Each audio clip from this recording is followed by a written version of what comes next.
Once, upon a midnight dreary, while I pondered weak and weary over many a quaint and curious volume of forgotten lore, while I nodded, nearly napping, suddenly there came a tapping, as of someone gently rapping at my chamber door. "'Tis some visitor," I muttered, tapping at my chamber door. Only this, and nothing more.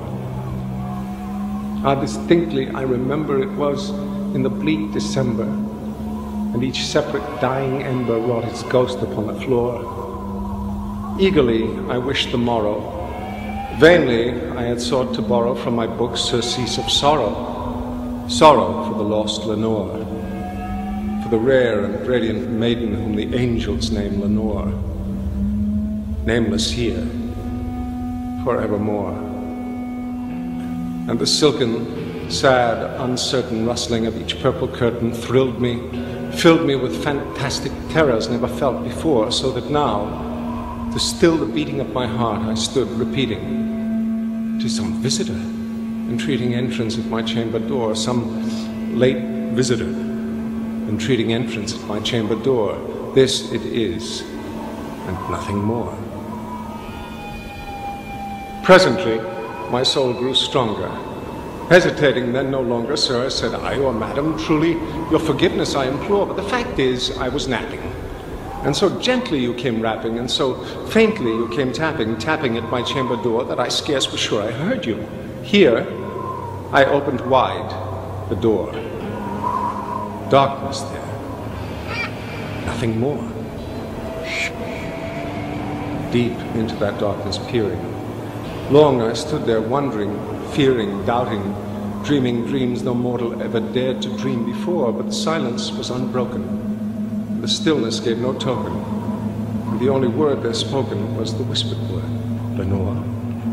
This I whispered, and an echo murmured back the word, "Lenore."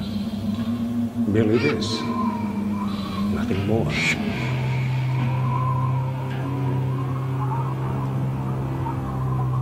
Back into the chamber turning, all my soul within me burning. Soon again I heard a tapping, somewhat louder than before. "Surely," said I, "surely that is something at my window lattice. Let me see then what thereat is, and this mystery explore. Let my heart be still a moment, and this mystery explore. 'Tis the wind, and nothing more." Open here I flung the shutter, when, with many a flirt and flutter, in there stepped a stately raven of the saintly days of yore. Not the least obeisance made he, not a minute stopped or stayed he, but with mien of lord or lady perched above my chamber door, perched upon a bust of Pallas, just above my chamber door, perched and sat, nothing more. Then, this ebony bird beguiling my sad fancy into smiling, by the grave and stirred decorum of the countenance it wore. "Though thy crest be shorn and shaven, thou," I said, "art sure no craven, ghastly, grim, and ancient raven, wandering from the nightly shore. Tell me what thy lordly name is on the night's Plutonian shore." Quoth the raven, "Nevermore." Much I marvel this ungainly fowl to hear discourse so plainly, though its answer little meaning, little relevancy bore, for we cannot help agreeing that no living human being ever yet was blessed with seeing bird above his chamber door, bird or beast, upon the sculptured bust, upon his chamber door, with such a name as Nevermore. But the raven, sitting lonely on the pallid bust, spoke only that one word, as if his soul in that one word he did outpour. Nothing farther than he uttered, not a feather than he fluttered, till I scarcely more than muttered, "Other friends have flown before. On the morrow he will leave me, as my hopes have flown before." Then the bird said, "Nevermore." Startled by the stillness broken by reply so aptly spoken, "Doubtless," said I, "what it utters is its only stock and store, caught from some unhappy master whom unmerciful disaster followed fast and followed faster, till his songs one burden bore, till the dirges of his hope that melancholy burden bore of never, nevermore. But the raven, still beguiling all my fancy into smiling straight, I wheeled a cushioned seat in front of bird and bust and door. Then, upon the velvet sinking, I betook myself to linking fancy unto fancy, thinking what this ominous bird of yore, what this grim, ungainly, ghastly, gaunt, and ominous bird of yore meant in croaking nevermore. This I sat engaged in guessing, but no syllable expressing to the fowl whose fiery eyes now burned into my bosom's core.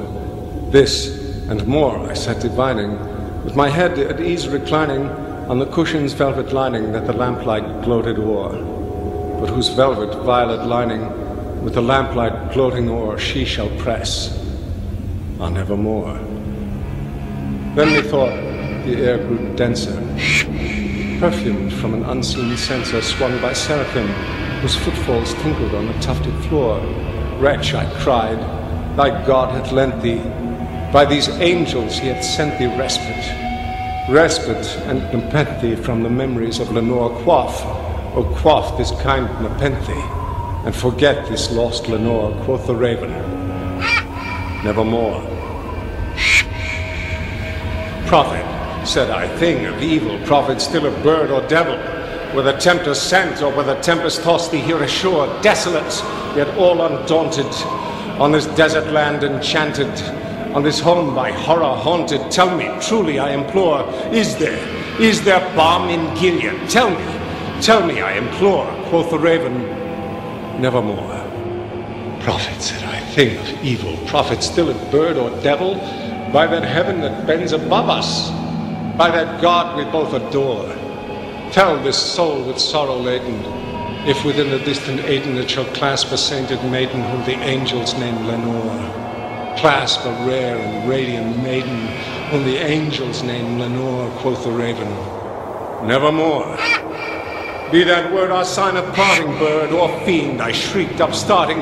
Get thee back into the tempest and the night's Plutonian shore. Leave no black plume as a token of that lie thy soul hath spoken. Leave my loneliness unbroken, quit the bust above my door. Take thy beak from out my heart, and take thy form from off my door, quoth the raven, nevermore.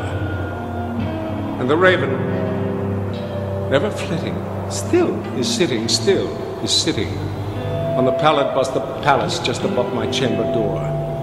To his eyes have all the seeming of a demon's that is dreaming, and the lamplight o'er him streaming throws his shadow on the floor, and my soul, from out that shadow that lies floating on the floor, shall be lifted